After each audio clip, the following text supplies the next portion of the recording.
At Corpus Christi City Hall today, council members were told the end is in sight for solving all of the problems with the city's water billing system. Customers have been complaining and city staffers have been talking about this for much of the past year.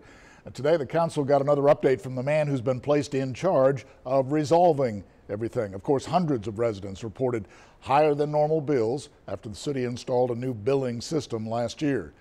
The fixer, Peter Collins, says a majority of the problems have been addressed and only a handful of customers still have issues.